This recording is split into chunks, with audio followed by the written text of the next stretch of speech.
Grandes coisas Deus tem feito em nosso meio, amém? Vocês estão bem? Amém. Glória a Deus. Hoje um pouco nostálgico, nossa última aula. É só começar outra, né? Glória a Deus, muito bom, né? Que bênção. Uma jornada, né? 3 meses até aqui, falando sobre formação de líderes e toda a expectativa daquilo que é eterno com relação ao nosso serviço a Deus, né? Eu creio que nesse tempo que nós passamos até aqui, o Senhor realmente tem direcionado a vida de muitos, o Senhor tem trazido respostas. Mais do que isso, eu creio que o Espírito Santo tem desafiado a muitos corações desse lugar a avançar, a seguir adiante, a seguir em frente, mesmo perante as dificuldades, diante das lutas. O Senhor nos motiva a seguir, a não retroceder. E essa é a maior lição que se pode ter, de que com Jesus nós podemos sempre ir além. Amém, queridos? Amém. Nós estamos então no nosso módulo Liderança Eficaz, e essa é a 4ª aula desse módulo, e nós vamos falar sobre a estrutura do discipulado.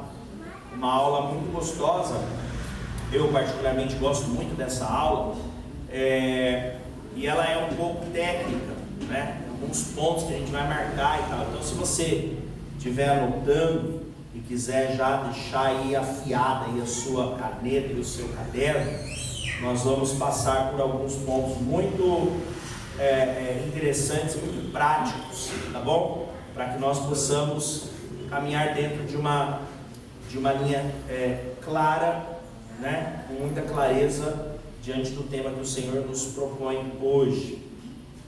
Estrutura do discipulado. Mais uma vez, quero que você entenda esse paralelo entre o líder que precisa discipular e cuidar de alguém, e esse mesmo líder, você mesmo, eu mesmo, também enquanto discípulos, porque não existe um líder que não seja discípulo, né? Você precisa fazer esse paralelo, de que não estamos falando apenas de um mestre que tudo sabe, ensinando para um aluno que nada sabe. Não, nós estamos no paralelo entre sermos usados por Deus e para abençoar alguém, e sermos abençoados também dentro da dinâmica da obra de Deus. Amém? Então vamos lá. Estrutura do discipulado. É importante nós termos um entendimento de que o discipulado, ele precisa ser feito para que ele seja eficaz, para que ele seja produtivo, e nós estamos falando de uma matéria para produção, né? Veja, nossa intenção com liderança eficaz é que você tenha um resultado, é que haja uma produção, uma produtividade, que um fruto venha, né? Então, tudo aquilo que se fala nesse módulo todo é algo realmente muito prático, para você alcançar um resultado prático, né? E nós vamos aprender que o discipulado, para que ele gere resultado, ele tem que ir além daquele discipulado pessoal, além daquele discipulado do cuidado individual que o líder tem do seu discípulo, né? Então nós sabemos que essa é uma característica do discipulado, nós já falamos sobre ela, de você ter uma aliança pessoal, né? O líder e o discípulo precisam andar juntos, precisam caminhar juntos. Nós já falamos bastante sobre isso, que para que você tenha um discipulado, né, uma liderança eficaz, você precisa estar próximo do seu discípulo, ocupar território, enfim, estar junto. Nós falamos que o discipulado, a mentoria, é mais do que ensinar uma técnica, mas que é necessário caminhar junto, ter essa aliança de amor, de carinho, de verdade com seus líderes, né? Mas nós vamos aprender hoje que o discipulado, ele precisa caminhar, transitar dentro dessa linha da pessoalidade, mas para que ele seja, para que haja um crescimento constante, contínuo, sólido, ele precisa ser metodológico. O discipulado, ele precisa ter uma base que o sustente, que o direcione, que leve esse discipulado para um resultado prático, para que nós possamos aferir o resultado, para que nós possamos conferir, olhar e ver. Eu estou discipulando uma determinada situação, mas eu quero saber se está tendo resultado. Então, para você saber se está tendo resultado, você precisa ter uma métrica, você precisa ter um jeito de olhar e entender se está tendo resultado ou não. Amém ou não amém? É uma coisa simples. É como quando você vai fazer uma viagem, né? Quantos quilômetros dá daqui lá onde nós vamos? Daqui lá dá 100 quilômetros. Então conforme você vai andando, você vai observando, já andamos 30 quilômetros, então faltam 70. Eu sei onde eu estou no caminho, eu consigo imaginar o horário que eu vou chegar, eu consigo prever a distância, o custo e tudo isso. Então conforme eu estou nessa viagem, eu sei qual é o caminho que eu tenho, quanto tempo eu vou levar, e isso é uma métrica. Isso é um jeito de fazer uma aferição da sua viagem. Alguém te liga no caminho, aonde você está? Faltam 20 quilômetros para chegar. Então mais ou menos uma meia hora eu chego por aí. Então você tem essa métrica, você tem esse jeito de fazer essa conferência da sua viagem. No discipulado, bem, nós estamos numa jornada. Então nós também temos que ter esse jeito de entender, de saber se estamos tendo resultado ou não, se está tendo fruto ou não, como que está a nossa jornada de discipulado. Amém ou não amém? Para nós fazermos isso, nós precisamos então transitar dentro de um método, dentro de uma métrica de discipulado, que é importante que se tenha. É uma estrutura que nós chamamos de estrutura de ativação constante. Então isso aqui é algo que qualquer organização usa. Você tem empresas, você tem qualquer tipo de organização que trabalha dentro de uma estratégia constante para que esse empresário, ou para que essa ONG, ou para que seja qual organização for, saiba quais são os seus resultados e quais são as suas projeções. Dentro da igreja, dentro da casa de Deus, nós também precisamos ter métodos estabelecidos, para que a gente também tenha essa condição de aferição sobre o trabalho que estamos fazendo, né? Isso é importantíssimo.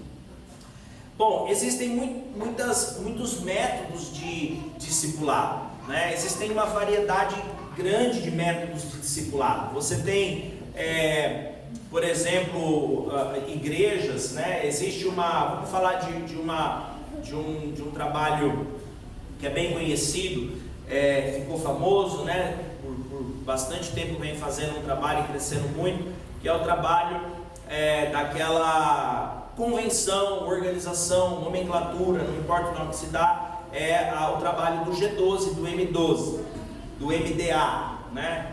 Modelo dos 12 é o M12, governo dos 12 é o G12, MDA é modelo dos apóstolos. Esse pessoal trabalha com um modelo de discipulado.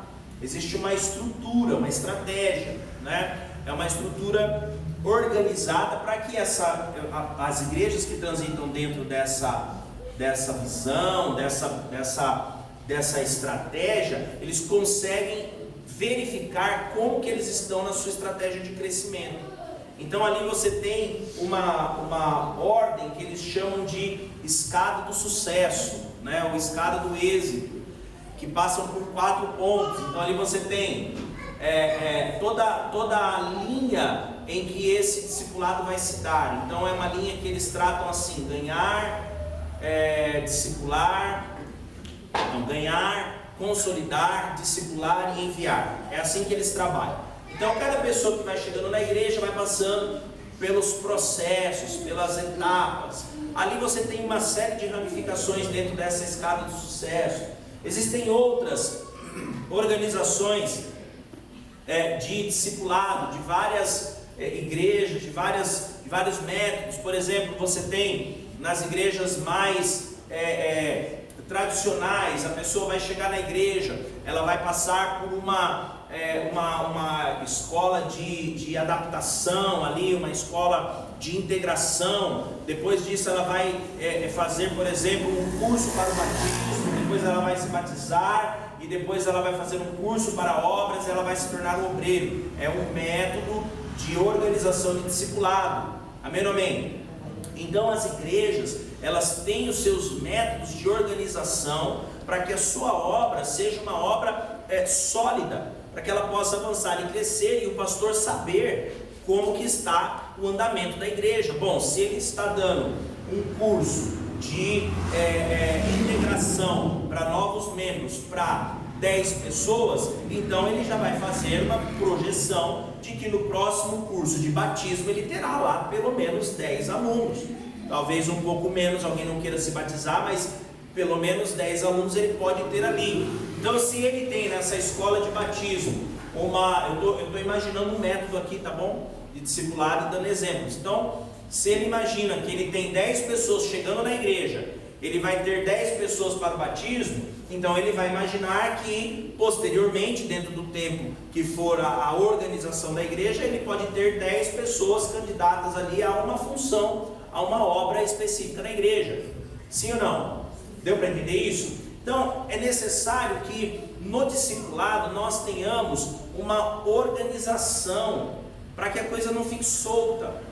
Nós olhamos para a igreja e pensamos: nossa, a igreja está tão cheia. Por que a igreja está tão cheia? Não sei, o povo vem e fica aí no culto e glória a Deus, Outro diz assim: nossa, mas a igreja está tão vazia. Por que a igreja está tão vazia? Não sei, deu na cabeça do povo de não ir para a igreja hoje.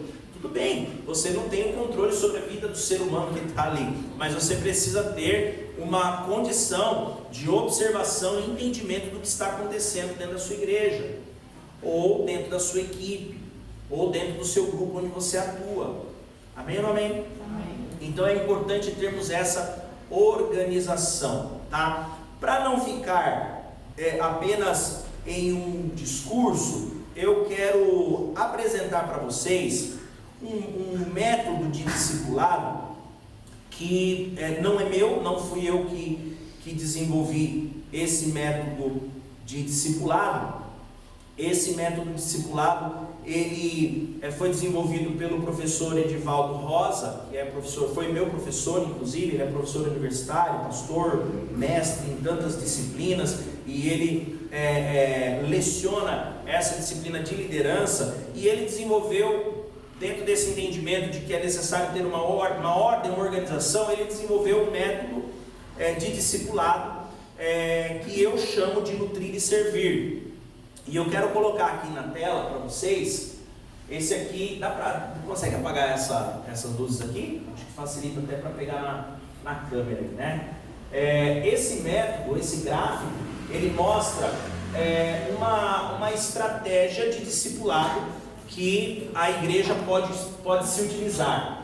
Ele tem 3 etapas: despertamento, envolvimento e desenvolvimento. Eu chamo esse método de nutrir e servir porque a vida dele, a dinâmica dele está em nutrir e servir. Então vamos explicar isso aqui para você entender, tá? E isso aqui, queridos irmãos, é uma estratégia que você pode usar, por exemplo, na sua empresa. Você pode fazer uma adaptação e usar isso aqui na sua empresa, pode usar isso aqui numa obra social que você faz. Você pode aplicar na sua igreja. Lá na Igreja Mar, onde eu sou pastor, nós estamos aplicando esse método de estrutura de discipulado, e nós já começamos a ver uma clareza dentro da organização que nós temos, Então, como funciona isso aqui? Despertamento, envolvimento e desenvolvimento. Então, lá na primeira faixa do despertamento, nós vamos ter algumas atividades. O que é o despertamento? Vamos pensar no seguinte: eu quero trazer para a igreja uma pessoa nova, certo? O nosso desafio, enquanto líderes, discipuladores, enquanto ministros da obra do Senhor, enquanto diáconos que somos, né? Já passamos por todas essas matérias, nós queremos alcançar as almas perdidas e trazê-las para a casa de Deus, para que elas possam ter acesso à salvação. Amém ou não amém? Amém. Então vamos lá, como que a gente faz isso? Puxa vida, eu tenho um casal de vizinhos, e eu convido esse casal todo domingo, eles nunca vêm à igreja, eles não gostam de igreja, eles não querem vir à igreja, mas num determinado momento, eu os convidei para ir num retiro de casais, um retiro de casais que nós vamos fazer num hotel, lá em Campos do Jordão. Vai ser ali sábado e domingo nesse hotel, vão pagar ali um valor e ali vai ter todo o suprimento, e lá eles vão ser ministrados, vai ter um tempo precioso. Vamos convidar alguém que fala sobre casais, vai estar lá o Cláudio Duarte, né? vai lá ministrar os casais, e vai ser algo maravilhoso. Ótimo, esses meus vizinhos que não querem vir na minha igreja, eles vão lá no retiro que nós vamos fazer. Isso aqui, irmãos, é o despertamento. Ou seja, a pessoa ela está dormindo para a fé, ela não quer vir à igreja, mas num retiro ela vai, num evento ela vai, num churrasco entre os irmãos ela vai. Então isso aqui é o despertamento. O que está no despertamento?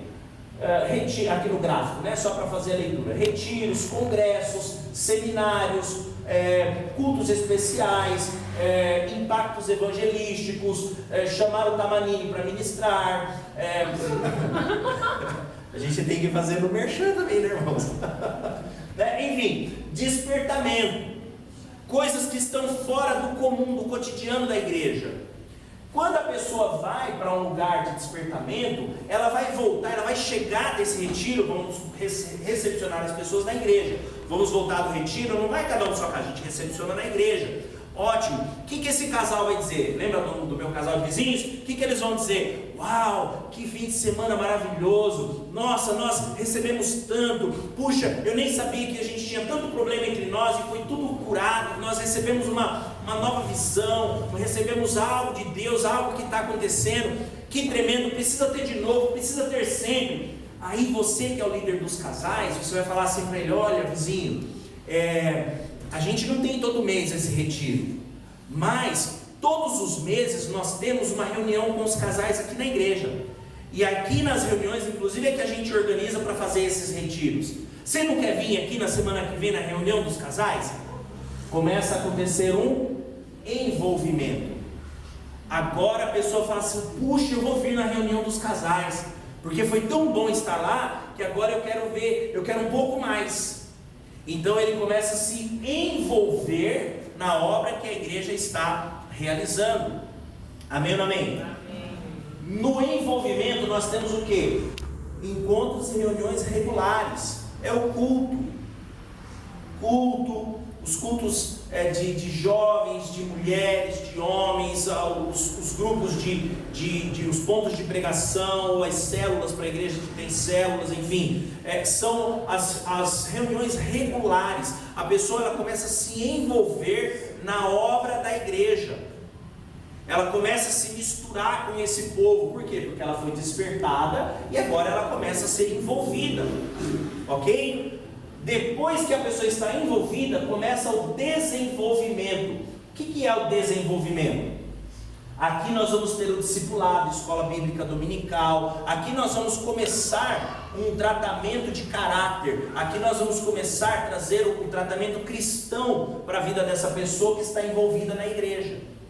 Entendeu isso? Aqui é quando nós vamos começar a sentar com essa pessoa para falar dos problemas dela, para trazer uma solução, uma ajuda para as questões dela, esse discipulado pessoal. Mas é aqui também que a gente começa a estabelecer o discipulado institucional, que é essa estratégia de discipulado que nós conhecemos. Eu vou matricular ela, por exemplo, na minha turma de integração. Ó, você quer fazer parte da igreja? Então, nossa, eu quero, tá muito legal. Então, ó, nós temos aqui 3 domingos, você vai chegar meia hora antes e você vai passar aqui na sala de integração, para você saber como que é a igreja, quem são os pastores, como que a gente está. E você vai sair da sala de integração com a sua carteirinha de membro. Ah, que legal, então eu vou, pode deixar, pronto. Ela está envolvida e agora está começando a desenvolver a sua condição de membro da igreja.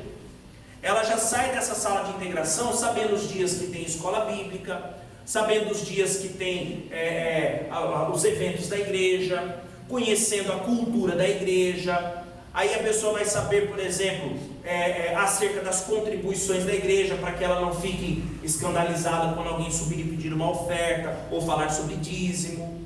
Então essa pessoa, ela começa a ser discipulada. A partir do momento que ela foi desenvolvida, ela está pronta para sair dessa maquete, dessa estratégia, servindo. Por isso, nutrir e servir. Ela entra sendo nutrida, ela entra sendo cuidada, sendo nutrida, e quando ela passa pelo desenvolvimento, ela sai servindo. A partir daqui, ela é uma das pessoas que vai se preocupar em chamar um outro vizinho que jamais iria na igreja, mas que pode ir no próximo encontro de casais. Amém. Ela sai daqui servindo. Amém ou amém? Amém. Então isso aqui é uma estrutura simples, muito básica, muito simples, muito simplificada, de uma organização, uma estruturação de discipulado. Obrigado, querido. Pode tirar, pode acender, por favor. Importante entender que quanto mais simples for a sua estratégia de discipulado, mais chance você tem dela funcionar, né? Porque se você tem um monte de coisa que vai acontecer ali, é difícil você mesmo lembrar de tudo que tem que fazer. E daqui a pouco você gasta mais tempo tentando entender o que você vai fazer na igreja do que de fato fazendo. Aí a gente cai naquela vala, né? Naquele buraco que eu comecei apontando, né? De que a igreja está vazia, eu não sei porquê, ou a igreja está cheia e eu não sei porquê, né? Então, quanto mais simples for o seu método de desenvolvimento do discipulado na sua igreja, ou na sua célula, ou no seu grupo, onde você é líder, onde você atua, quanto mais simples for, mais fácil vai ser para você compreender e atuar, viver de fato, cumprir de fato esse método de discipulado. Eu mesmo, irmãos, já escrevi e desenvolvi um método de discipulado. E aí fui eu pensando e colocando algumas coisas. Quando eu terminei, ficou tão complicado, que nem eu lembrava mais como é que funcionava, né? Então a gente precisa transitar dentro de uma linha de simplicidade. E aí a gente começa a entender como que a gente faz para que alcancemos resultados e saibamos o resultado que a gente vai alcançar.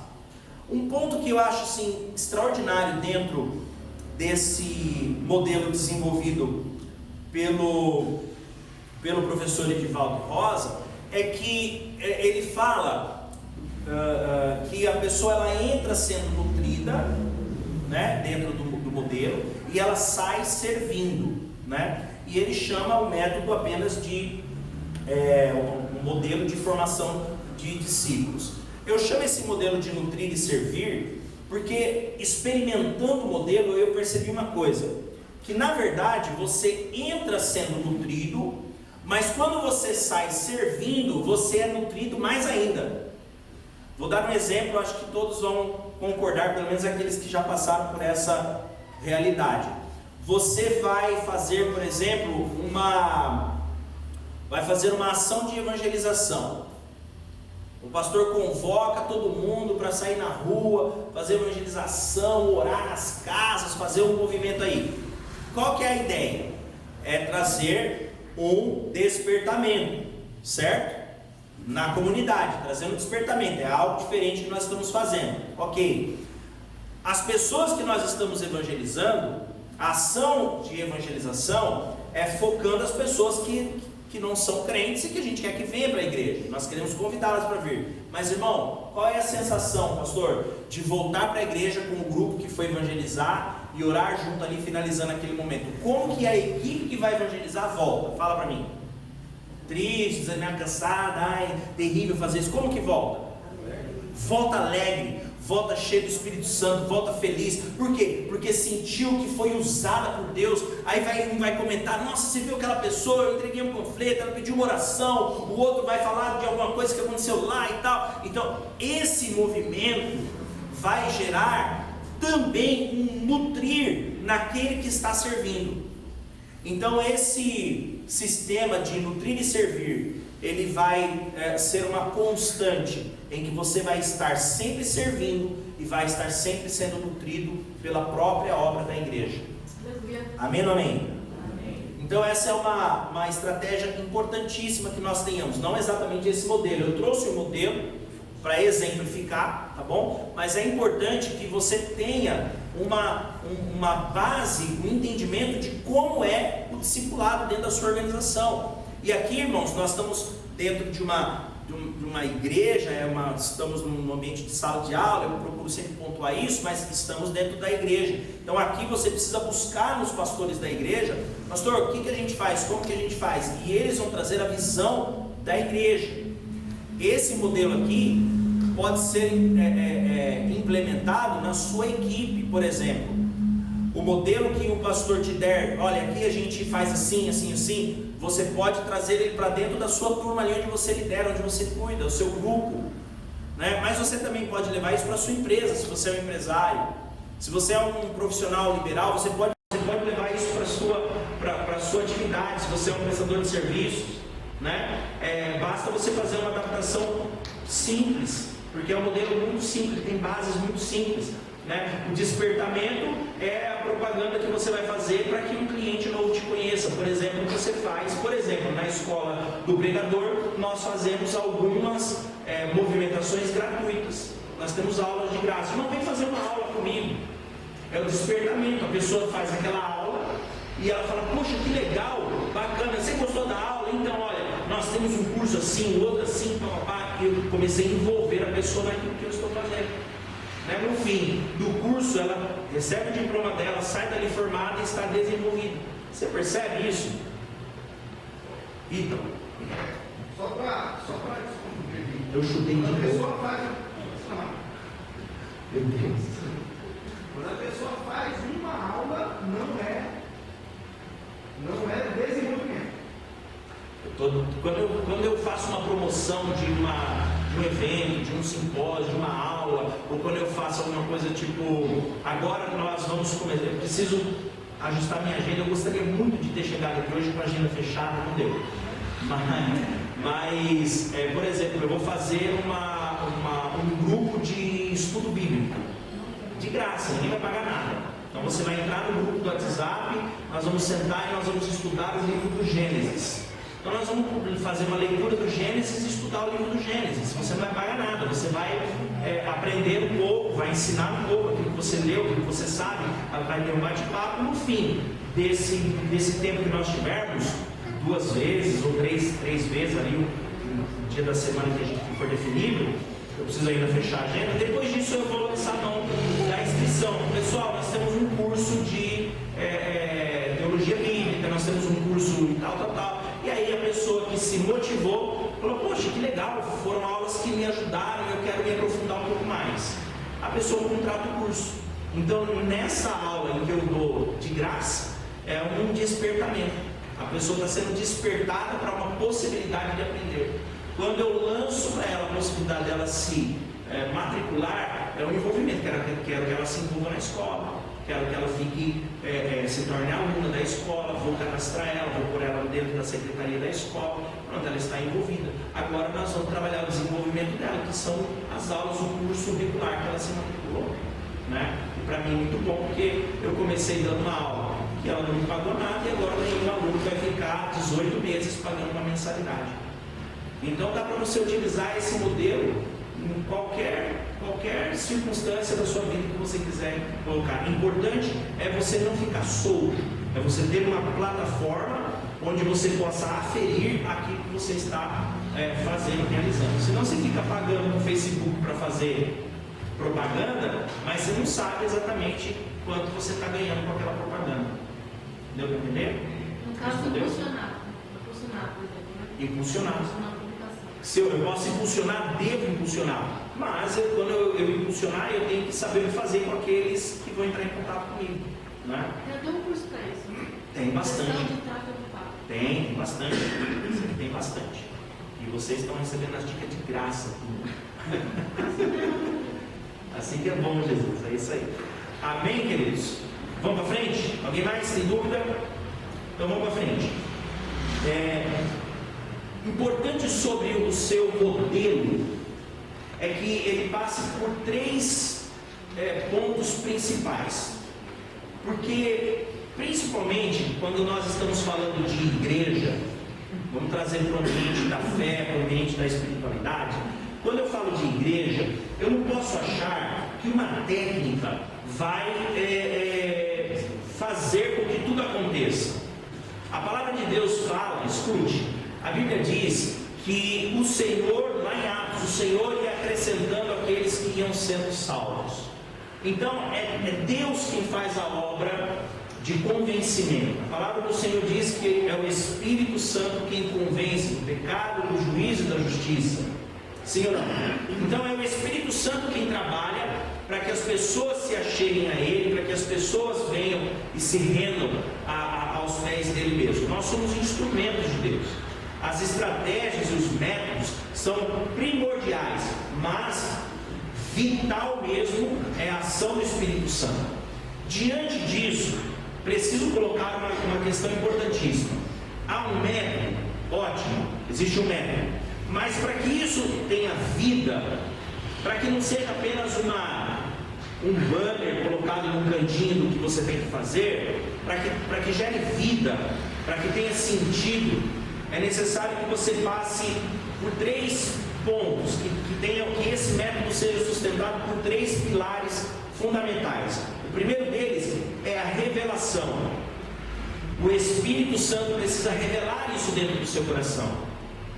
Se você não tiver isso dentro de você como algo realmente de valor, como algo que tenha valor para você, se você não perceber que esse método, seja ele qual for, se você não entender que este método tem um valor real para você, se isso não for revelado dentro do teu espírito, você pode até fazer as etapas ali direitinho, mas você não vai ver sentido, e daqui a pouco você não vai fazer mais nada daquilo e vai paralisar as obras que você começou.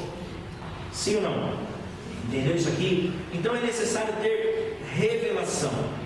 É necessário que nós venhamos a compreender aquilo que Deus está colocando nas nossas mãos, né? O segundo pilar, é necessário que hajam, que você transite dentro dos princípios, né? Uma visão só funciona para quem funciona na visão, seja a visão qual for. A visão só funciona para aquele que funciona na visão. Nós temos um método lindo de trabalho, um projeto, com a evangelização, com as aulas, com os professores, nós investimos, nós fazemos. Mas, se você, indivíduo, crente, você individualmente, você não funcionar, a visão não vai funcionar. Ok? Então está tudo lá, mas você não vai, você não se empenha, você não faz, você não quer, você não transita dentro daquilo. Então a visão pode até funcionar, mas se você não funcionar, nada funciona. Então é necessário caminhar dentro dos princípios propostos. Repito, a visão só funciona para aquele que funciona na visão.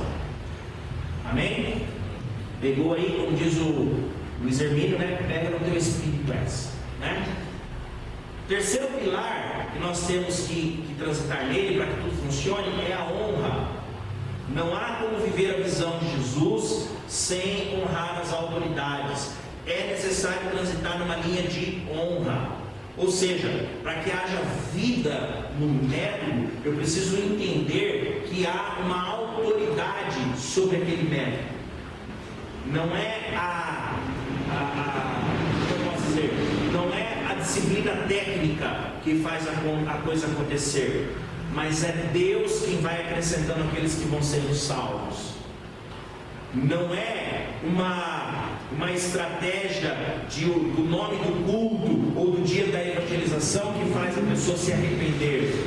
Não é o apelo que faz a pessoa se arrepender, é o Espírito Santo quem convence do pecado, do juízo e da justiça. Então é necessário nós honrarmos a autoridade que está sobre a igreja, honrarmos a unção que desce sobre a igreja, entender que não é um gerente que está na igreja, é um pastor, é um sacerdote que ali está. Então nós precisamos honrar em todos os sentidos da honra. E aqui não vou me prolongar porque nós tivemos uma aula só sobre reino e honra, né? Então precisamos transitar dentro de uma linha de honra para que essa manifestação desse discipulado realmente tenha resultado. Amém ou amém? Dúvidas? Tranquilo? Então vamos para frente. A partir daqui eu quero colocar para vocês a didática do discipulado. E nesse ponto é bem legal porque você vai conseguir observar. Cada vez que eu ministro essa aula, pastor, eu fico olhando assim, meu Deus, isso aqui eu não estou fazendo, preciso voltar para esse aqui. Outra coisa que eu penso, meu Deus, isso aqui eu fiz, eu não posso fazer, né? Então isso aqui a didática do discipulado, ela nos dá clareza de como nós estamos dentro do método, seja o método qual for, tá bom? Então eu apresentei para você aqui no começo da aula, no primeiro bloco da aula, eu apresentei para vocês aqui no telão um método, uma forma de, uma plataforma de discipulado, para exemplificar. Existem muitas, né? A gente pode falar, por exemplo, só para citar mais uma, plataforma de discipulado. Como que o pessoal da Testemunha de Jeová faz com a sua plataforma de discipulado? É conhecido por todos também. Eles vão às 6:30 da manhã no domingo na sua casa. Ou deixa o bilhetinho também na caixa de correio. Eles deixam uma carta escrita à mão para você lá. E aí ele vai na sua casa, 6 da manhã no domingo, te acorda. Aí você fala assim, eu estou acordando. Eu falo, tá bom, eu espero. Eles ficam lá esperando. E aí eles fazem o quê? Eles se convidam para ir na sua casa te dar o estudo bíblico. Veja, é o método que eles fazem para despertar.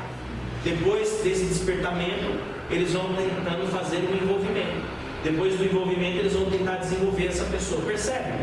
Então, cada igreja, cada organização tem um método. Agora, antes de alguém sair para evangelizar ou tudo mais, vai se fazer o quê? A gente vai xingar um monte de palavrão, a gente vai brigar com todo mundo, chutar o cachorro, tacar pedra na vidraça, ou a gente vai consagrar, orar, buscar o Espírito Santo, porque a gente está indo fazer uma obra importante. Não que quando não vai evangelizar você possa, né, chutar o cachorro e fazer tudo isso aí, né? Mas só para dar exemplos extremos aqui. Então, você tem plataformas variadas, né? Se tem mais uma aí, plataforma de método de discipulado para aquela igreja, para aquela região, ou religião, tá? Agora, nós vamos falar sobre como eu faço para funcionar dentro dessa visão. Como que é o discipulado prático? Como que eu faço para discipular alguém? O que eu posso fazer, o que eu não posso? Como que discipula alguém, como que não discipula?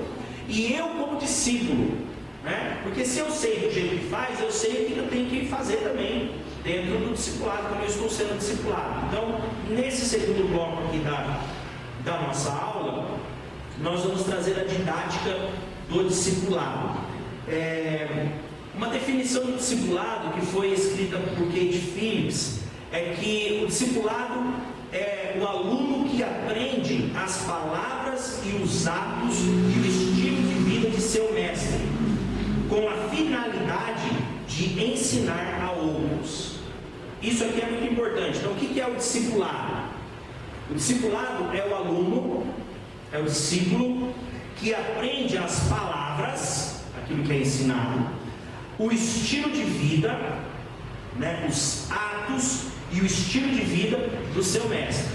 Então, o discipulado é um aluno que aprende não só aquilo que a aula ensina, mas ele aprende o estilo de vida, os atos e como é como se comporta, como age esse mestre, esse líder. E esse discípulo aprende isso a fim de ensinar para outros. Então veja que o discipulado ele nunca será como um lago, como uma piscina, que você enche e ele fica ali cheio, sem dar vazão para lugar nenhum. Não, o discipulado ele é mais como um rio, que ele termina dentro de outro rio, e esse outro rio termina em outro rio, até que chega no mar. Então o discipulado ele é sempre uma água corrente, que vai aumentando a sua potência e aumentando o seu suprimento na vida das pessoas. Eu nunca sou discipulado para mim mesmo. Eu sou discipulado para que eu seja tratado, orientado, cuidado, a fim de que eu possa discipular outro, a fim de que eu possa ensinar para o outro também os mesmos preceitos da fé. Amém ou amém? Essa é a definição de Kate Phillips e eu concordo em gênero, número e grau. Discipulado, portanto, é o relacionamento do mestre e do aluno dentro de um modelo estabelecido para que se tenha um crescimento determinado e de forma que você possa conferir. O discipulado ele vai produzir na sua plenitude as capacidades daquele discípulo. Então o discipulado ele vai te ajudar, nós falamos na aula passada sobre isso, ele vai te ajudar ou o discipulado ele vai ajudar o discípulo a entender as capacidades que ele tem, e você líder vai ajudar o desenvolvimento das capacidades que ele tem. Como que isso acontece? Então eu vou colocar aqui 7 pontos característicos do discipulado, 7 pontos didáticos do discipulado. O primeiro deles, características do discipulado. Dentro das características do discipulado, nós temos que entender o quê? Quais são as características do discipulado? Vai anotando aí se você está anotando. Obediência e submissão. Característica de discipulado, obediência e submissão. Se você não tiver essa condição, não há discipulado. Tá? Então, vai observando, tanto para que você possa discipular o seu grupo, a sua equipe, se você já é um líder ou se você é um discípulo, vai observando para que você saiba o que se espera de você como comportamento, né? Obediência e submissão é aliança, é união, é unidade, é a integridade, né? Estar inteiro dentro daquele propósito, né? Submissão, o que é submissão? Submissão não é um mandar no outro, submissão é você estar em apoio à missão daquele líder, isso é submissão. A gente briga muito com submissão em relação a casamento, né? Porque a mulher tem que ser submissa ao homem, alguém já acha que ser submissa é ficar lá, né? Sei lá, servindo na senzala, né? E não é por aí.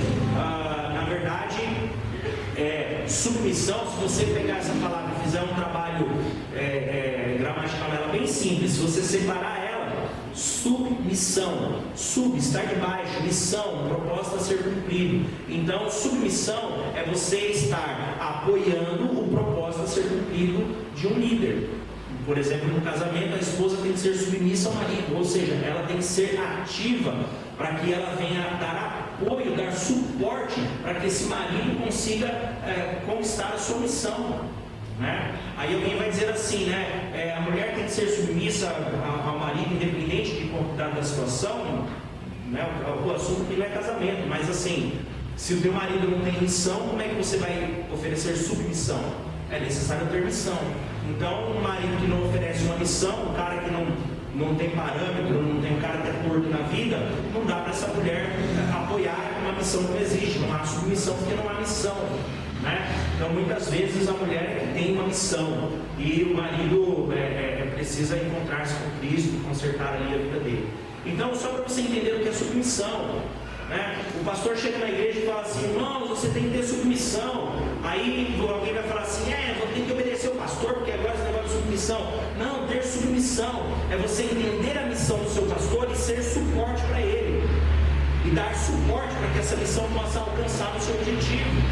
né? Em Colossenses, o apóstolo Paulo ensina sobre isso, e ele fala que nós devemos suportar uns aos outros, né? E aí muitas vezes a gente confunde as palavras, né? A gente já tratou algumas palavras que a gente trouxe clareza sobre elas. Irmão, suportar não é, a gente já pensa assim, o irmãozinho ali, eu suporto porque a Bíblia manda, né? Mas se eu pudesse, né? A gente acha isso. Não, meu irmão, olha aqui pra mim, filma aqui por favor. O que é isso aqui? Suporte. Isso aqui é o quê? É um suporte. E o que esse suporte faz? Ele suporta o quê? A caixa.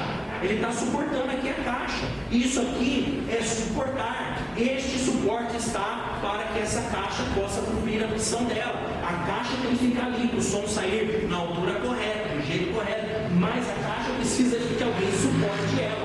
E aí o apóstolo Paulo fala que nós precisamos suportar uns aos outros. Ou seja, precisamos estar debaixo de uma missão e dar suporte para que essa missão seja cumprida.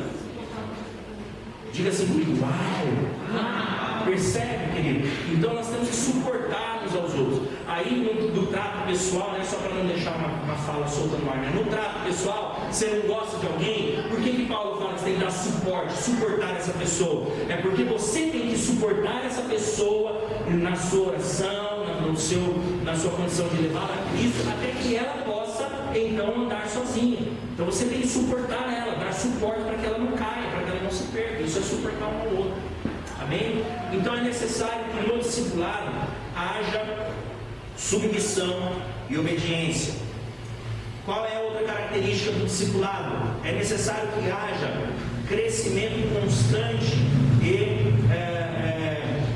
desobstruído. O que é um crescimento constante? Irmãos, crescimento constante não é crescimento rápido. Crescer rápido é uma coisa, crescer constante é outra coisa.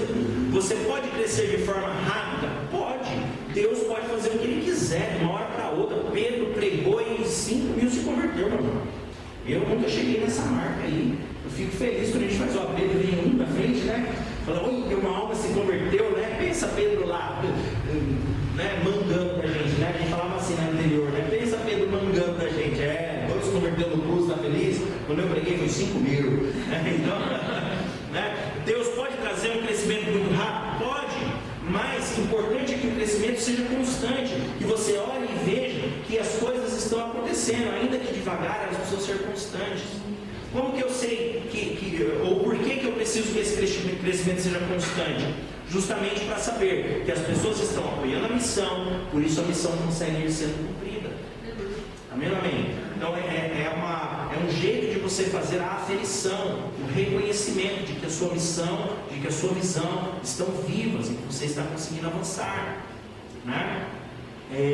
Qual outra característica do discipulado? Ter um coração ensinável. Por exemplo, ter um coração ensinável. Irmão, o discipulado ele serve justamente para que você aprenda, para que você tenha condição de ver algo novo. É difícil você encher um copo que já está cheio. Você já deve ter ouvido essa ilustração. É difícil encher um copo que está cheio. Então, se você vai ser discipulado, mas você já está cheio dos seus conceitos, do seu saber, do seu conhecimento, dificilmente você vai aprender algo novo, né? E eu aprendi uma coisa com meu pai, que os mais antigos devem ter ouvido também, os locutores falavam muito isso aí antigamente, que é assim: o saber não ocupa espaço. Então, quanto mais você souber, irmão, melhor. Então, quando você for ao discipulado, não vá com seus conceitos, vá para ser discipulado. Você já deve ter ouvido muitos pastores reclamar, né, entre aspas, comentar acerca disso, de falar, a gente vai dar um conselho para o irmão pede para a gente aconselhar. Quando a gente vai dar o conselho para o irmão, ele não vai cumprir, né? Então o que é isso? É o cara que chega para o discipulado, mas ele não tem um coração ensinável. Ele só quer saber daquilo que é próprio dele, ele só quer saber daquilo que é interessante para ele. E não quer receber um ensinamento novo, né? Outra característica do discipulado: o discipulado ele causa dependência de Deus. O discipulado ele tem que causar dependência de Deus. Quando você está sendo discipulado, ou discipulando alguém dentro da santidade, dentro da bênção de Deus, você vai perceber que o discipulado ele vai causar essa dependência, vai causar essa fé, vai gerar nesse discípulo uma resistência diante dos problemas, diante das lutas, das tribulações. Por quê? Porque ele passa a depender de Deus. Antes de nós começarmos aqui a matéria da aula, o pastor subiu aqui e nos ensinou e nos falou sobre confiar em Deus, depender de Deus, entregar a Deus, né? Isso aqui é uma liberação profética nas nossas vidas e um ensinamento no nosso coração. Então o discípulo que recebe o discipulado, ele sai do momento como esse, olhando para as dificuldades, mas ele fala assim: meu pastor falou lá que eu vou vencer, então eu creio que eu vou vencer, vou renovar a minha fé, grandes coisas vão acontecer. Isso é quando você recebe o discipulado. Se você é um discípulo, mas na verdade não é, na verdade não recebe o discipulado, você não tem essa dependência de Deus. Você vai sair da igreja e dizer: o pastor falou que Deus ia fazer, mas o boleto está lá ainda. E na hora que o pastor está falando que Deus vai fazer, você recebe o SMS do banco cobrando. Ó, aqui, ó, a voz profética está falando ali, mas o inimigo está falando aqui no celular. Aí você tem que saber aonde que você vai colocar a sua fé. Se você for discípulo, você vai crer. E nós temos que entender isso. Nós vivemos uma geração de crente pudim, sabe, crente pudim, que é tudo mole, né?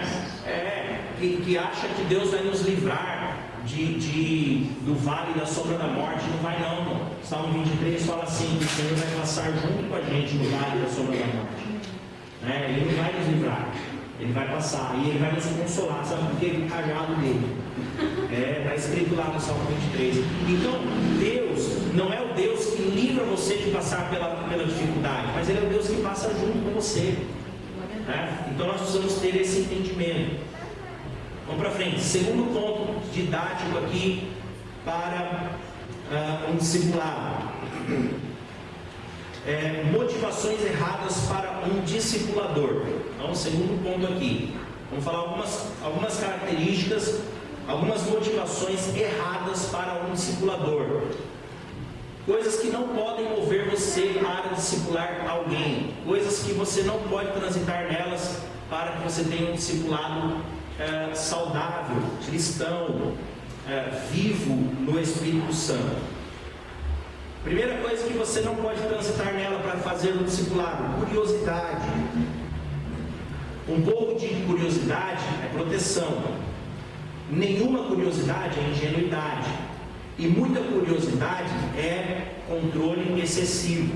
Então você é discipulador de alguém, meu irmão, a pessoa tem a vida dela, você tem que dar o espaço para ela. Então você não tem que saber de todos os detalhes da vida da pessoa. Existem discipuladores que eles vão discipular alguém, mas porque eles querem saber da vida da pessoa. Não é um discipulado. A pessoa é fofoqueira mesmo, ela está interessada em saber o que está pegando, Você já ouviu falar isso aí? Olha, irmão, eu vou falar um negócio aqui, mas não é fofoca, é só para a gente orar, Quando alguém falar isso, você já... isso mesmo, fala: Deus, Deus, Jeová, isso aí. Quando alguém falar isso aí para você, você fala assim: irmão, já que é só para a gente orar, pode orar no secreto, porque a Bíblia fala que aquilo que a gente ora no secreto, Deus honra no público. Não vai orar no secreto, não precisa nem contar não, porque senão não vai acontecer o negócio. Então, curiosidade, você questionar, perguntar, querer saber da vida do discípulo, legal, faz parte dessa aliança de intimidade. Mas você não pode transitar, é difícil de colocar isso em palavras, porque são sentimentos que estão dentro de nós. Você tem que saber, dentro da sua alma, do seu coração, você sabe. Quando Deus te sonda, Ele sabe também.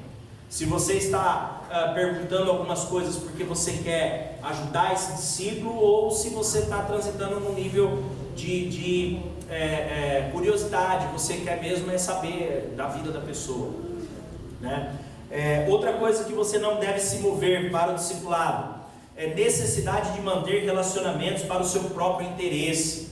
Então, por exemplo, puxa vida, eu vou discipular o fulano de tal, porque olha, ele ele tem uma empresa, não sei o que lá, então, né, se eu ficar amigo dele, vou discipular ele e tal, falo, poxa vida, agora eu sou o líder do cara, vou ter tudo que eu quero ali dele, eu vou ter, né? Eu tô aqui pensando, né, o pastor Florisvaldo, ele não pode jamais saber disso.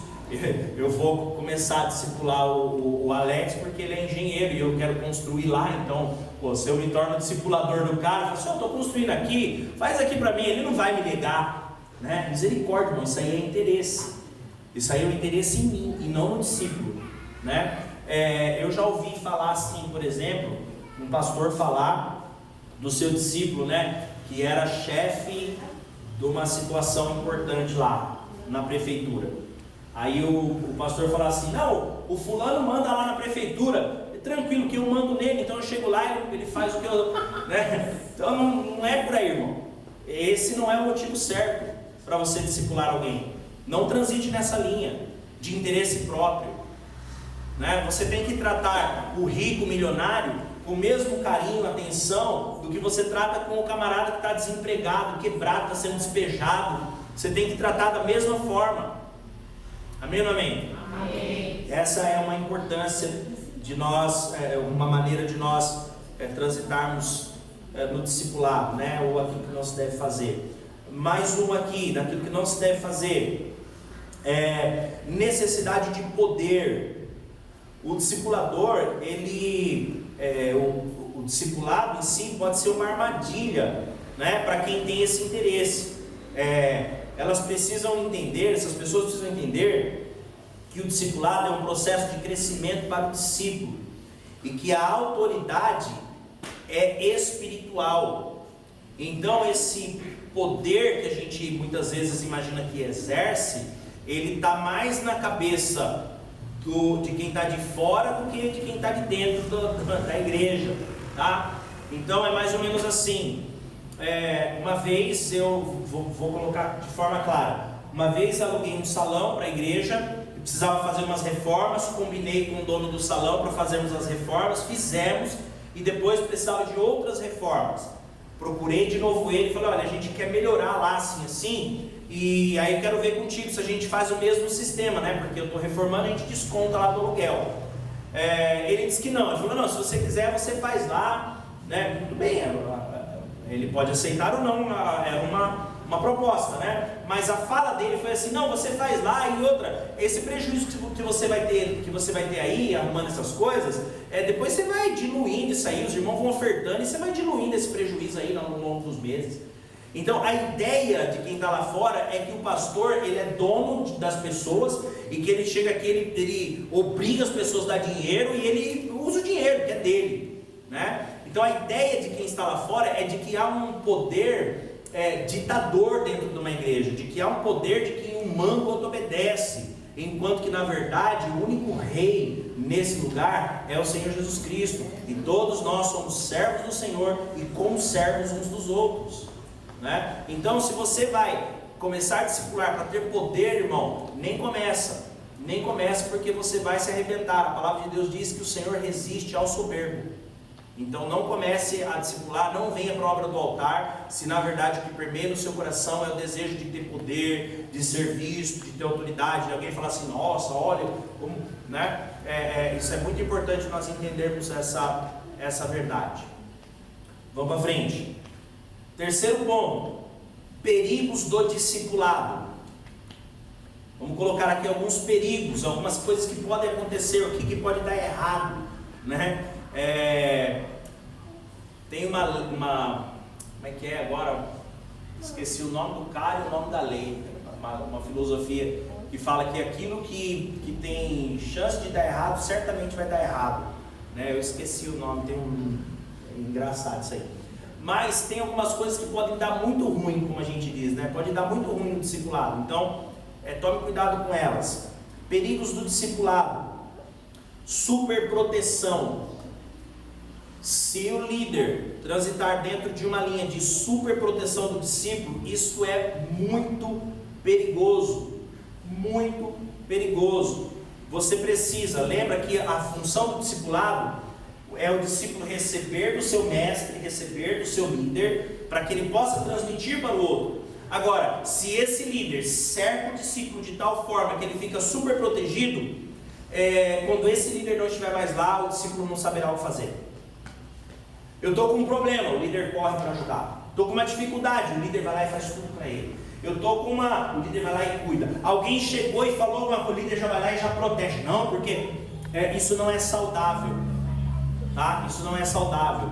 Nós já falamos aqui um pouco sobre isso na aula passada. Não dá para você super proteger o seu discípulo. Ele vai precisar aprender algumas coisas. Eu sempre dou esse exemplo, dei esse exemplo onde o Daniel não gosta muito desse exemplo, mas ele foi muito favorável para mim, né? Uma vez estávamos na mesa de um amigo, na casa de um amigo tomando café, pastor Florisvaldo, e lá em casa a gente não tem costume de comer pimenta. Eu não tenho pimenta em casa, eu gosto de um molhinho de pimenta, daquele bem de paulista mesmo, sabe? Daquele molhinho que sabe, desses que não vale nada, né? E de vez em quando, às vezes numa carne cozida, põe uma gotinha. Então lá em casa a gente não é muito de pimenta. E nós fomos tomar um café com um amigo que é pimenteiro, né? Aí ele pôs uns negócios na mesa e pôs um pote de pimenta, daquele com a pimenta, nem sei que pimenta, que era uma vermelha picadinha assim, um negócio que ele fez lá, curtido, não sei o que lá e tal. E aí, a gente tá comendo, ele pegou a pimenta, pôs no lanche dele lá, com as carnes, os negócios lá no pão, sei lá. O meu menino, né, nosso caríssimo Daniel, pegou o pãozinho, cortou o pãozinho, e ele olhou aquela pimenta bonita, porque é bonito, né? Aí ele pegou uma colherada de pimenta e foi pôr no pão. Aí eu falei, meu filho, não faça isso. Ele não faz isso, filho. Pega uma gotinha assim da pimenta e, né, dá uma espalhadinha aí assim que, né, já tá bom. Aí ele olhou assim, né, a pote de manteiga do lado. Irmão, quando você vai passar manteiga, né, você tira a manteiga, tem gente que come manteiga com pão, né, passa a manteiga assim no pão todo e tal. Ele achou que era manteiga. Não, pai, porque eu vou pegar a pimenta, eu vou espalhar aqui, ó, no pão todo, não sei o que e tal. Eu falei, filho, não faça isso.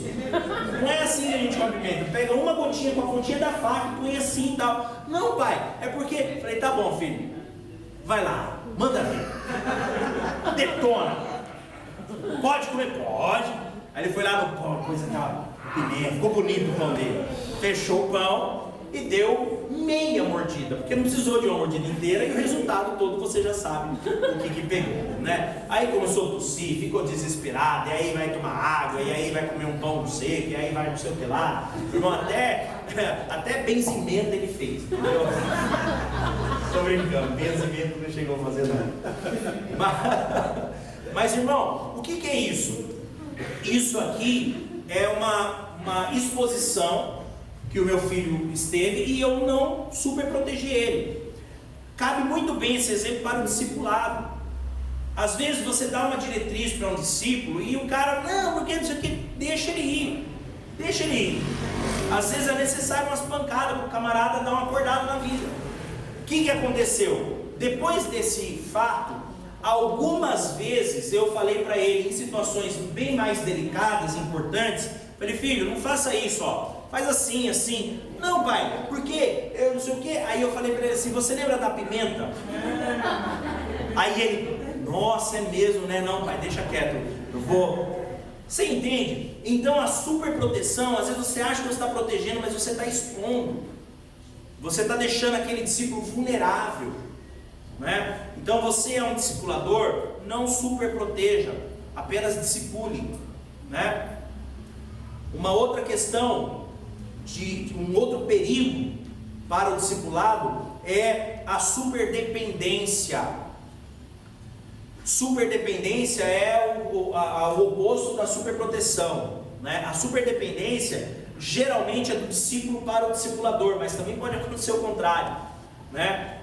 Eu já tive casos de discípulos que me perguntaram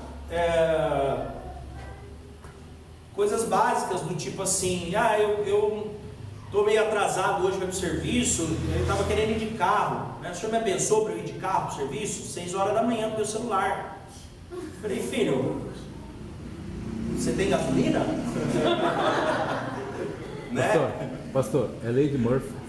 A lei de Murphy, isso, eu estava tentando lembrar, a lei de Murphy que fala que se alguma coisa tende a dar errado, certamente dará errado, é isso, né? Então isso aí, já passou essa aula, não sei nem o que você me isso. Então essa superdependência também é danosa. Essa superdependência também não vai te levar a um crescimento. Então você precisa transitar dentro de uma linha de equilíbrio. Honre o seu líder e honre o seu discípulo, para que você não seja nem uma pessoa super dependente, nem uma pessoa super protetora, mas que você ensine como líder e que deseja aprender como discípulo. É simples assim. Amém ou não amém? Um terceiro ponto de muito perigo para o discipulado é o sequestro do discípulo. Eu chamo isso de sequestro do discípulo. O que é isso? É quando você acha que o discípulo é teu, não é pôr no porta-mala e sair e pedir resgate, não. Mas às vezes seria melhor, porque dá para chamar a polícia e resolver. Porque quando o discipulador sequestra o discípulo, meu irmão, o bicho pega. O que é o sequestro do discípulo? É assim: o discípulo é meu, portanto eu tenho sobre ele todo o poder e o domínio, e esse poder e domínio não é só, como nós já falamos aqui, da autoridade ou da superproteção. É quando esse discipulador começa a se apropriar das coisas desse discípulo. Irmão, isso é danoso. Nossa, apóstolo, isso acontece? Acontece. Meu esposo antes, ele chegou um tempo a congregar numa igreja, a gente não estava nem casado, chamada MEM, se eu falar. Lá como é que funciona? Eles têm esse negócio de formar discípulos, aí depois que eles formam discípulos, eles querem colocar cada discípulo como líder, para poder... É o método que eles têm.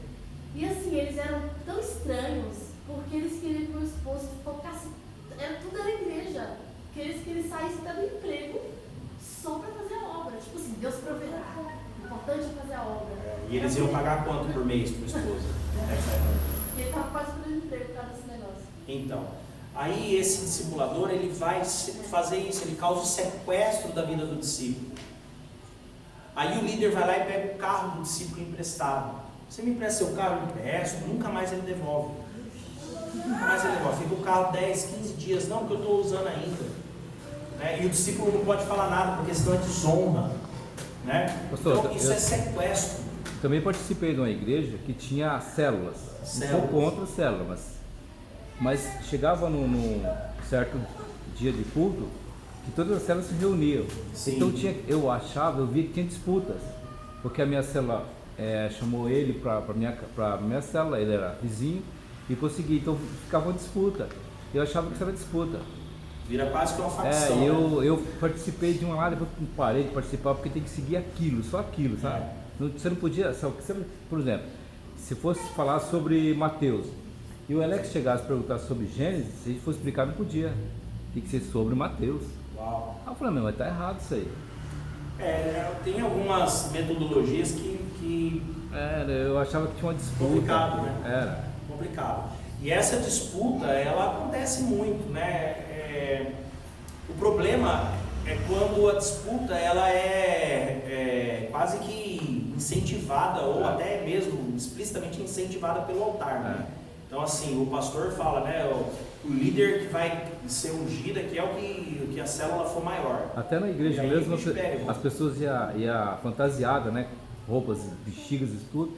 Então se aquela célula não fosse, ficava meio... Era meio estranho, eu achava muito esquisito aquilo. Existe essa condição assim. Às vezes pode funcionar dentro de um propósito, de um foco específico. Por exemplo, você vai fazer um culto e aí nós vamos fazer, igual por exemplo, a gente vai fazer um retiro, divide as equipes, aí amarelo, azul, não sei o que, vai, né? Às vezes se faz isso. O problema, ao meu ver, o problema é quando você faz disso uma doutrina e faz dessa doutrina um pilar central da fé. Tipo, eu só estou servindo a Deus se de fato eu conseguir entregar isso aqui, senão eu estou em pecado, senão Deus não está comigo. Como o senhor falou aí, números de discípulos, de pessoas, né? Aí se acha dono daquilo ali e acha que tem poder sobre os outros.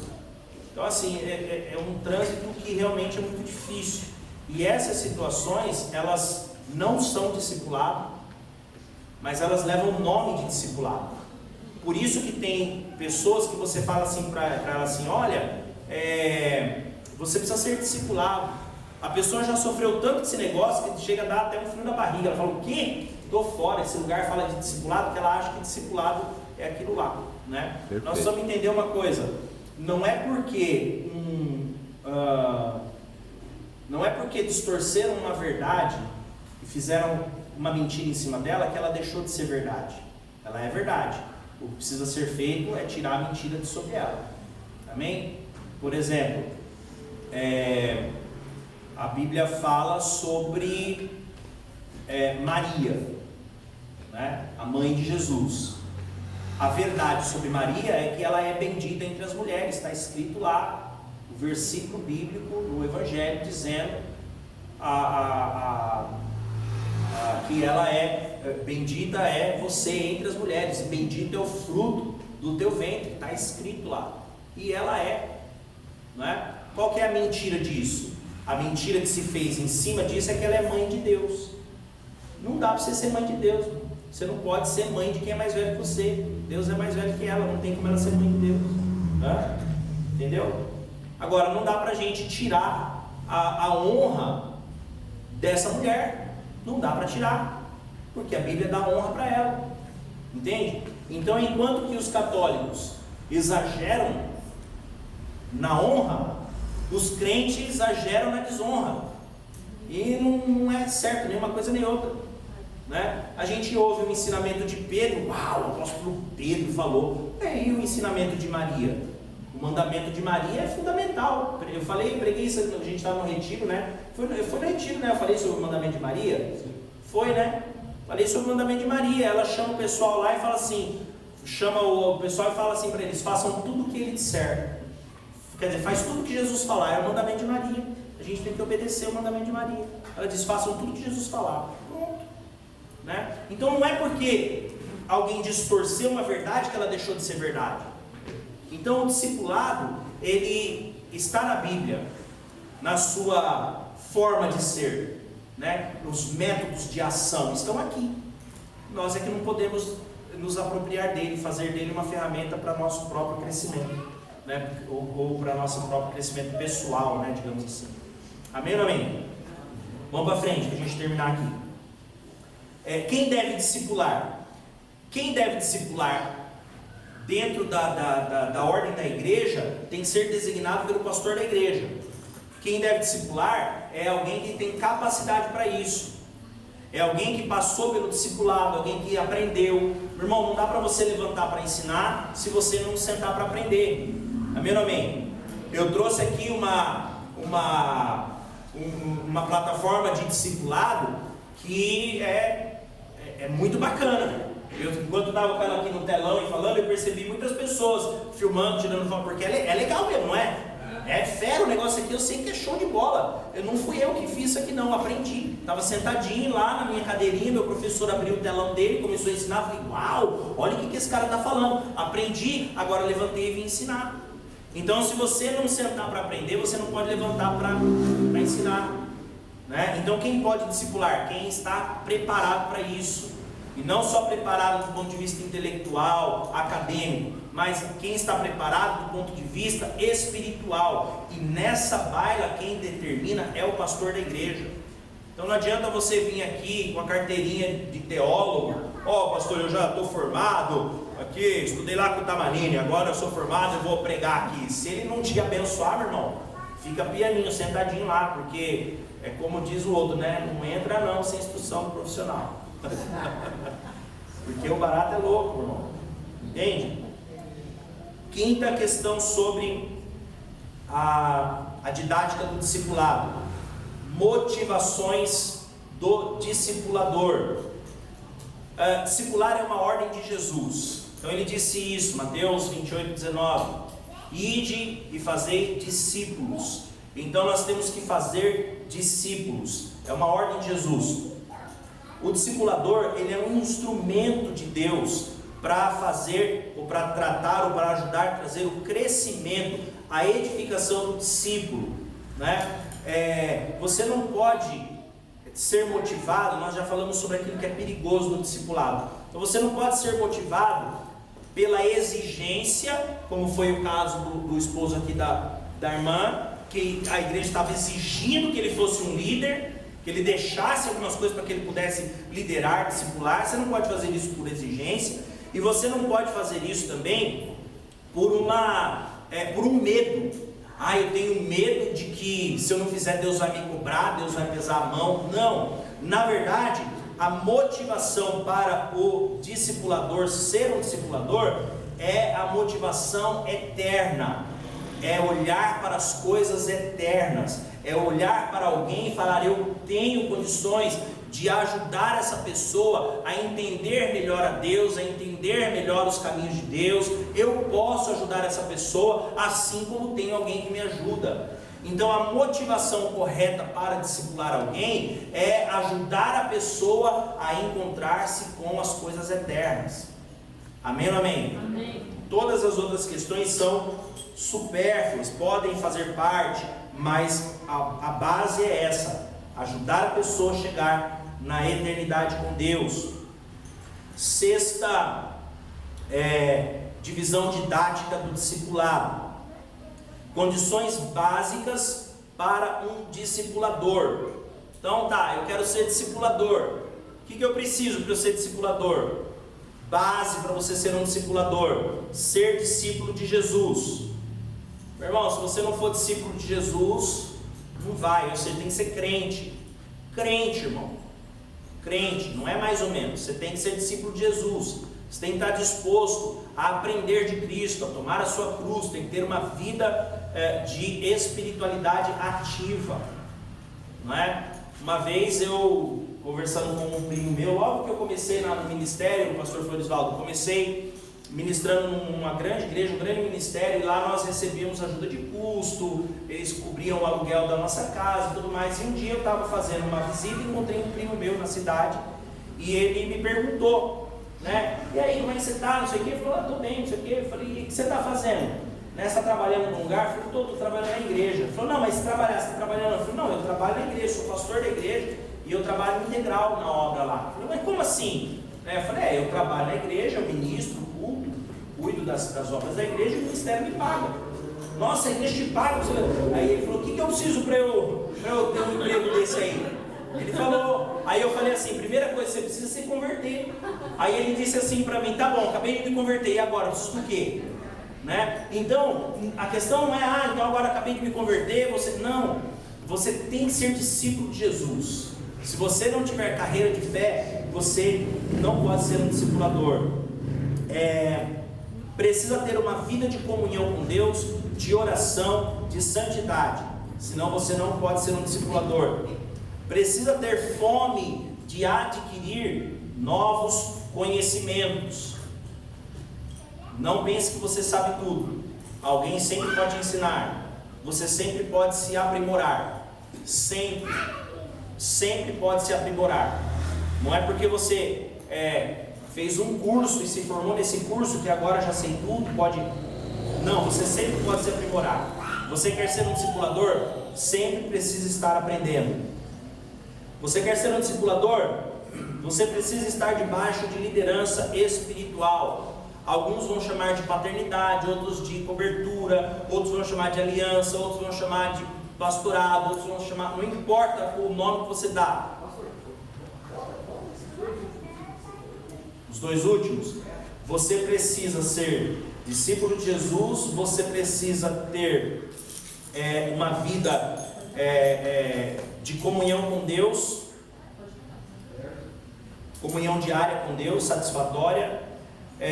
Você precisa ter fome de conhecimento, buscar sempre novos conhecimentos, não pode ficar paralisado naquilo que você já sabe. Pastor, perguntar mais rapidinho, não sei nem se tem nada a ver com o que você fala aí. Vamos lá.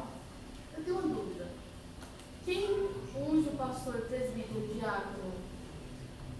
É o pastor que unge. Sim. E quem unge o pastor? Não há uma cultura de consagração de cantores, mas há uma necessidade de receber uma imposição de mãos. Hoje, como isso não é cultural, é importante que o músico busque essa cobertura.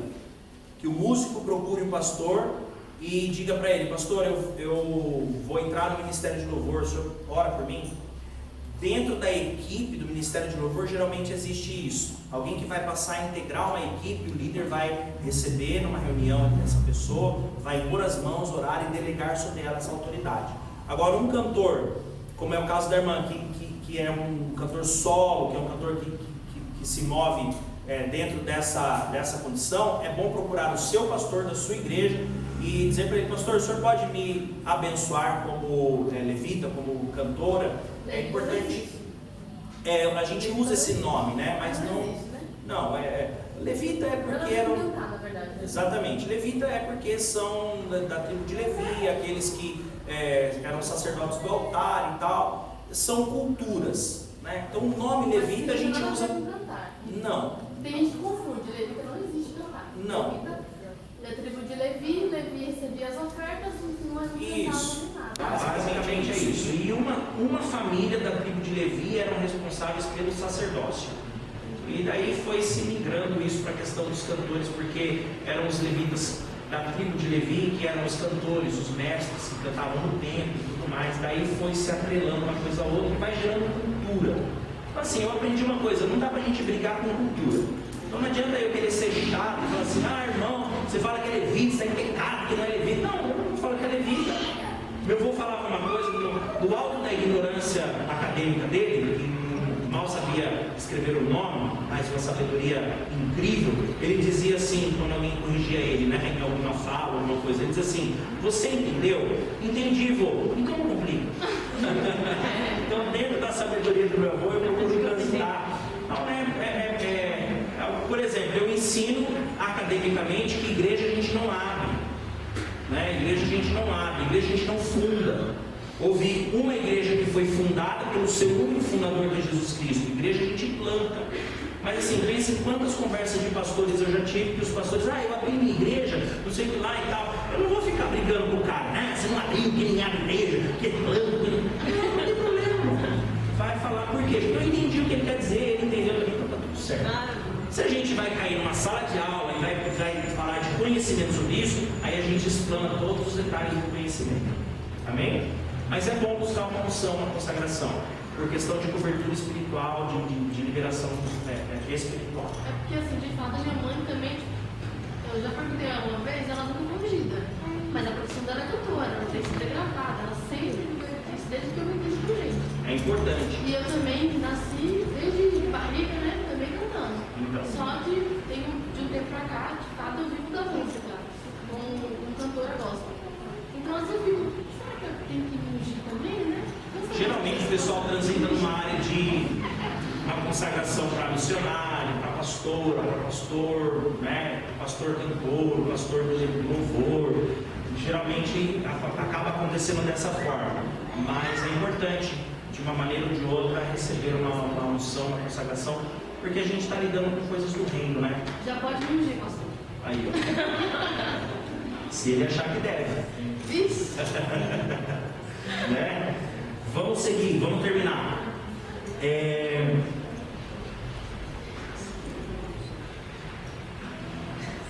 Sétimo e último ponto da didática do discipulado. Você está anotando a nota aí. O discipulador deve, o que o discipulador tem que fazer? Compartilhar o seu modo de viver com o seu discípulo. Então, discipular não é você falar para a pessoa o que ela deve fazer, é você mostrar para ela como você faz. O que um discipulador deve? Ele deve ajudar o discípulo a ampliar a sua compreensão de fé. Ajudar e não fazer por ele. A gente já falou bastante sobre isso. O que o discipulador deve? O discipulador deve dar tempo para que o discípulo cresça a seu tempo. Tem discípulo que vai dar trabalho, irmão, e vai ficar ali 4, 5, 6 anos, cabeção. Você fala, você ajuda, não abra mão, escute.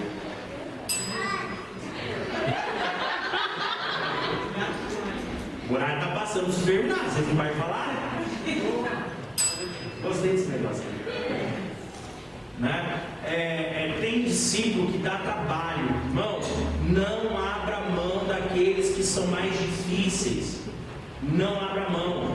Um dia Deus vai tomar a vida desse cara e você vai ver quantos frutos preciosos ele vai trazer. Posso dizer para você, se tivessem aberto mão de mim, hoje eu não estava aqui tratando com você essas coisas. Glória a Deus. Eu fui um cara que deu trabalho, irmão. Então assim, não abra mão, tá?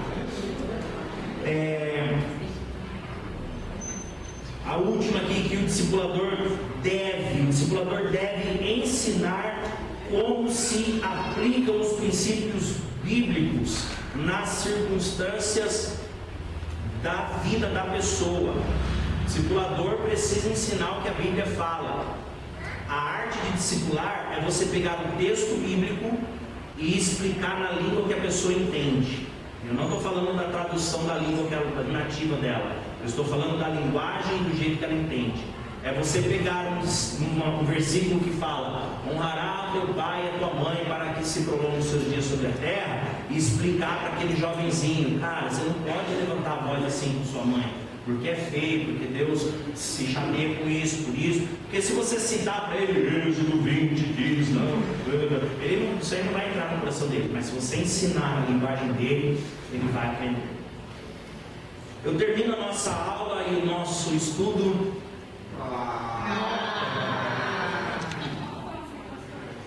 Oi? Quem falou? Termino o nosso tempo trazendo para vocês 6 leis espirituais para a liderança, que são leis que podem reger a sua vida e te levar em segurança pela jornada de liderança. São as leis que vêm cuidado de mim até aqui. Primeira lei da liderança. 6 leis da liderança. Primeira lei da liderança é a lei da média. Você é a média das 5 pessoas que você mais anda. Uau! Verifique as pessoas com quem você tem andado. Ande mais com seus líderes. Ande mais com seus mentores. Ande mais com pessoas que agreguem na sua vida. Se você só anda com a novela das 8, se você só anda com o Big Brother, se você só anda com uma galera que não vale a pena, você vai adquirir propriedades dessa pessoa e você vai ser essa média.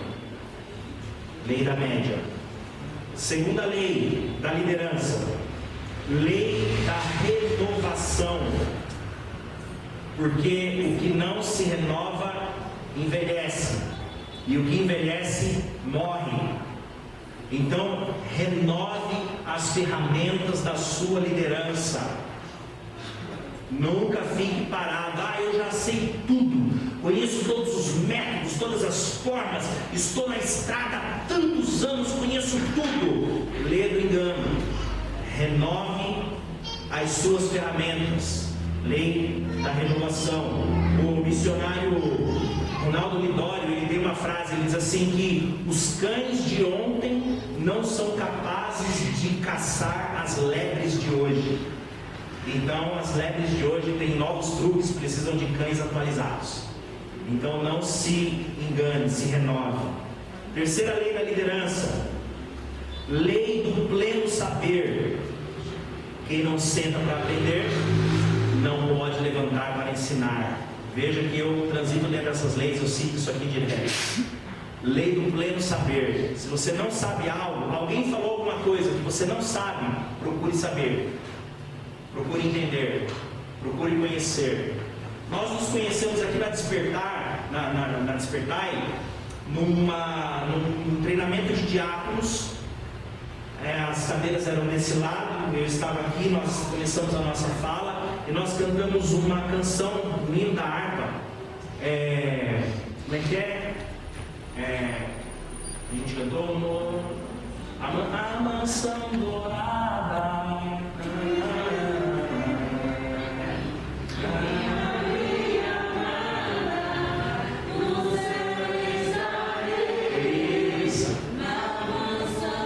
Aí eu perguntei para a galera que estava aqui, né? E fala que nós estaremos lá junto com a Greg.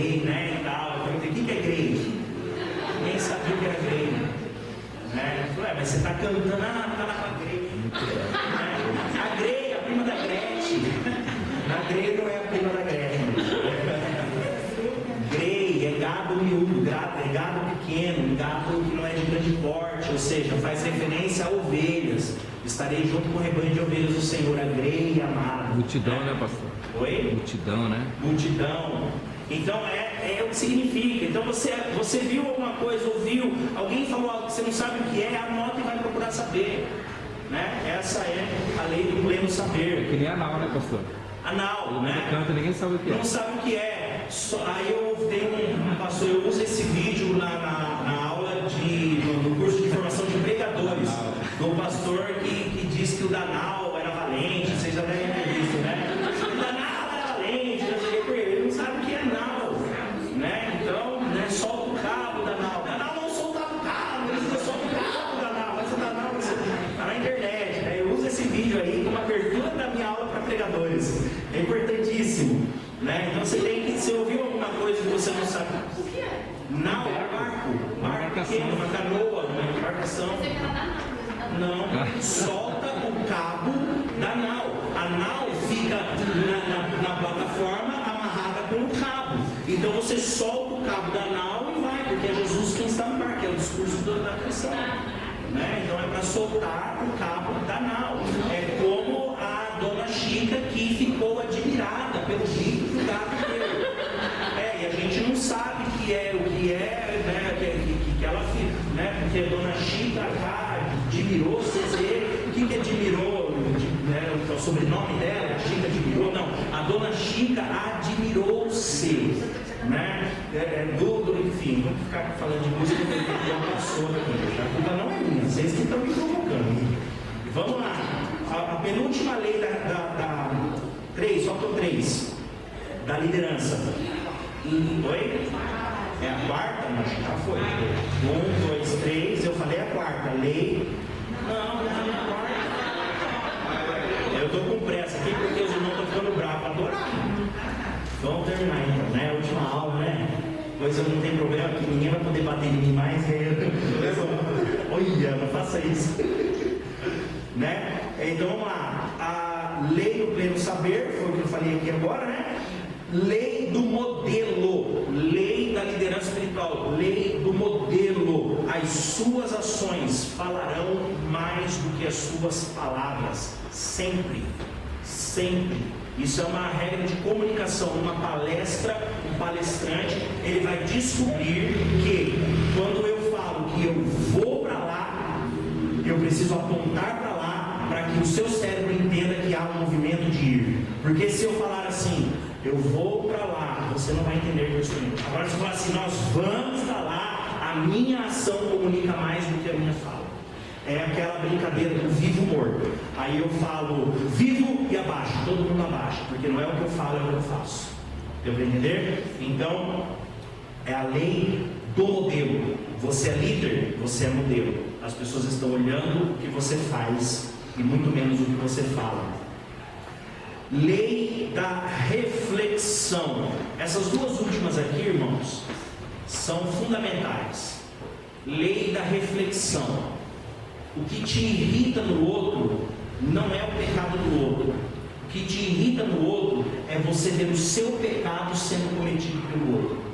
É isso que te irrita. É a lei da reflexão. Eu vou explicar. Irmão, dirige.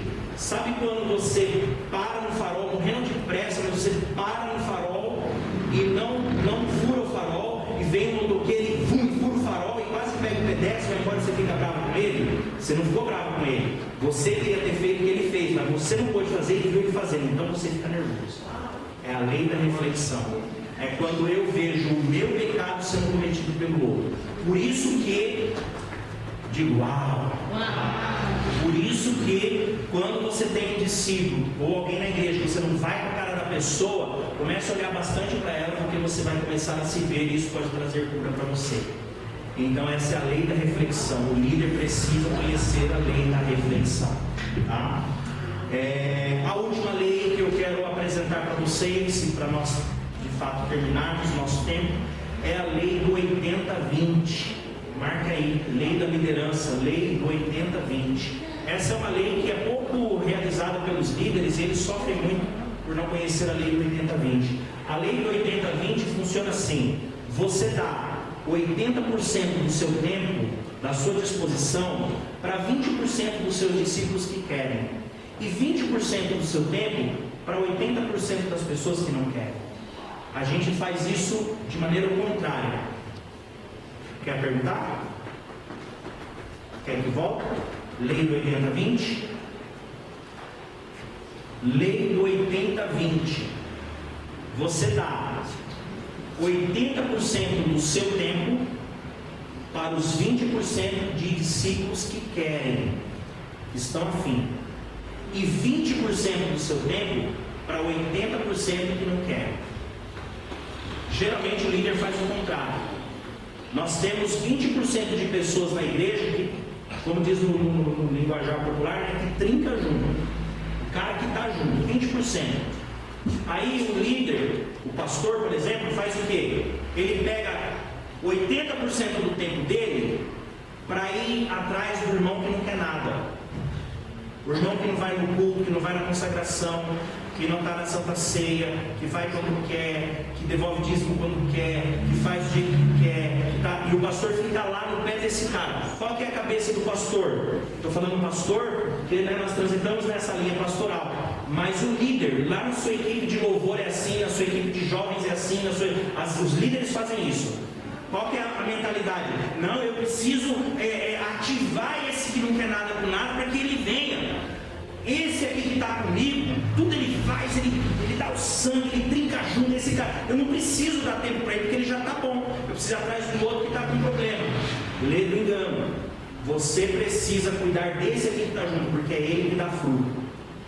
É ele que gera fruto. 80% do seu tempo é com esse cara. É na casa dele, é ele na sua casa, é gastando tempo com a família dele, tempo de qualidade, é com esse cara aqui. 80% do seu tempo é com 20% das pessoas que querem o seu tempo, porque eles vão ser muito frutíferos. E 20% do seu tempo é para os 80% que não querem, que é de vez em quando. Quando o irmão vier, você abraça ele, você conversa com ele com carinho, com amor, discipula ele, ajuda. Se ele precisar de um socorro, você vai socorrer. Se você puder chamar ele para perto, você chama. Mas quem você tem que dar recursos espirituais e discipulado são aqueles 20% que trincam junto com você. Esses aí são os que não vão te abandonar. Se você inverte, o que acontece? O cara que não quer nada com nada vai continuar não querendo nada com nada. E quando você olhar e procurar aquele que estava aqui, ele morreu, porque você não nutriu a vida dele. E aí você fica sozinho. Lei do 80-20 é uma lei de sobrevivência para a liderança. Então, se você é líder, transite dentro da lei do 80-20. Eu quero terminar, mas eu não posso terminar com as minhas palavras, porque ninguém é digno de trazer para si qualquer tipo de agrado, né, a si próprio. Então eu quero terminar nosso tempo, nossas aulas, citando aquele que para mim, claro, excluindo, né, o próprio Senhor Jesus, o Salvador das nossas almas, mas aquele que para mim foi o maior discipulador de todos. Então quero citar este, que é o apóstolo de todos nós gentios, né, o apóstolo Paulo. E ele diz assim aos Filipenses, e assim eu termino, e espero que você possa seguir o conselho de Paulo e usar todas essas ferramentas que nós oferecemos para vocês aqui humildemente durante esses 3 meses. Paulo disse assim aos Filipenses, no 19, no 20 e no 21: porque eu sei que disso me resultará salvação, pela vossa oração e pelo socorro do Espírito de Jesus Cristo, segundo a minha intensa expectativa e esperança de que em nada serei confundido. Antes, com toda a confiança, Cristo será, tanto agora como sempre, engrandecido no meu corpo, seja pela vida, seja pela morte. Porque para mim, o viver é Cristo e o morrer é ganho. Essa é a síntese de vida daquele que foi o maior líder de todos.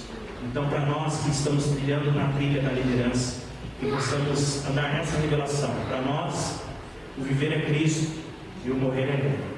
Obrigado, pastor, por esse tempo. Obrigado, Deus, por esse Pai. Deus abençoe vocês. Tem mais personagens. Eu ia fazer uma propaganda aqui, mas ficou tarde, deixa para lá. Amém. Põe aí para mim, irmão, rapidinho. Pode subir, então você vai subir. Aí, aqui, ó.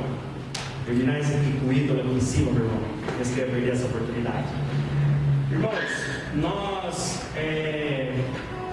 temos mais cursos que nós podemos oferecer de maneira online, né, se você puder, de maneira presencial lá em Itapevi, algumas vagas no Conselho de Pastores, fizemos uma parceria, nos deram essa oportunidade, mas de maneira online, né, lá na sua casa você pode participar, e nós temos uma grade toda do curso teológico. Esse curso que nós temos aqui de liderança é a primeira série de um curso de 18 meses. Então, esses 3 primeiros meses é a primeira fase, a primeira série de 9 séries de um curso completo de teologia básica. O próximo módulo, a próxima série agora seria Introdução à Teologia, onde nós falamos sobre as bases da teologia, teologia bíblica, e depois seguem algumas outras matérias. Não deu certo aí, irmão? Não tem problema não. Não tem nada muito, nada bonito igual aquele primeiro gráfico, melhor tem cor. E nós estudamos algumas matérias que podem ser interessantes, né? Se você quiser, me chama no WhatsApp e aí eu te mando a nossa matriz curricular, nossa base. A Escola do Pregador ainda, por enquanto, não é uma faculdade reconhecida pelo MEC, mas a nossa matriz curricular, ela é grade MEC. Aquilo que o MEC nos pede para uma faculdade para ter na sua matriz curricular, eu já procuro colocar, porque esse é o caminho que eu quero seguir. Então, se Deus quiser, em nome de Jesus, nós vamos conseguir aí abrir uma faculdade nível MEC, né, para a formação superior, em nome de Jesus. Então, nós já transitamos dentro dessa área e da nossa grade curricular. As matérias que estão ali estão exigidas pelo MEC, temos um conhecimento aprofundado dentro das aulas que nós nos propomos. Eu não sou o único professor da escola, mas tudo que nós temos como matéria passa pela minha revisão e pela revisão de outros teólogos. E seria uma honra para mim se você de repente falasse, puxa, acho que vale a pena estudar mais um pouco esse cara aí, né? Então seria para mim motivo de orgulho, de honra. Não é difícil. A linguagem é essa que você viu aqui, tá bom? Vou fazer teologia, não vou entender nada. A linguagem é essa aqui. É como uma palestra, é como um culto, é como uma conversa. Então eu quero deixar aberto aí para os irmãos a possibilidade de estarmos juntos, né? Seguir mais um tempo juntos aí, se você quiser participar com a gente, tá bom? Era esse o recado, merchando, deu certo ali, mas se você quiser, depois eu te mando no seu WhatsApp aí a nossa grade, tá bom? Deus abençoe mais uma vez, obrigado, pastor. Uma honra, uma alegria. Isso dá um jeito de me enfiar aqui de novo.